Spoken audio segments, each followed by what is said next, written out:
Toi aussi, t'as un chien? Bon, le temps qu'il arrive, je vais te donner des conseils. Déjà, ce qu'il ne faut pas que tu oublies, c'est qu'en hiver, le sol, il peut être glacial et en été, il peut être hyper brûlant.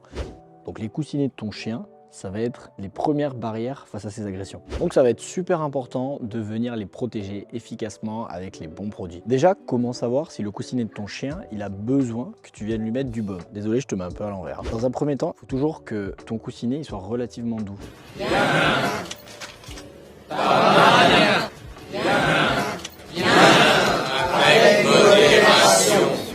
Donc si tu sens quand tu sors énormément ton chien qu'il a le coussinet qui est un petit peu rugueux, voire même qu'il y a des petites fissures, là c'est qu'il faut que tu viennes l'entretenir et que tu mettes un baume. Les 3 baumes que je t'ai rassemblés pour les coussinets de ton chien. En premier tu as le Solipat, ensuite tu as la marque Petit Père avec le baume Papat. Ils sont made in Lyon, donc c'est fait en France. Et ce qui est vachement intéressant, c'est que l'huile principale de ce baume là, c'est l'huile de ricin, donc qui est une huile végétale. Et en dernier, tu vas avoir le baume de chez Dexter et Mango, il est vegan, cruelty free et aussi made in France. Après je te recommande quand même toujours de regarder les ingrédients des baumes que tu vas venir utiliser sur les coussinets de ton chien. Et pour finir, au niveau de la fréquence, ça va vraiment dépendre de l'état des coussinets de ton chien. Si tu vois qu'en fonction des sorties que tu fais avec ton chien, il en a besoin et comme je te dis, par exemple, le coussinet est très rugueux, et tu vas pouvoir venir appliquer du baume presque quotidiennement. Et en fonction de comment l'état du coussinet va évoluer, tu vas pouvoir réduire l'application de baume sur les coussinets de ton chien. Et si tu as d'autres questions sur l'entretien des coussinets de ton chien, n'hésite pas à me les demander en commentaire.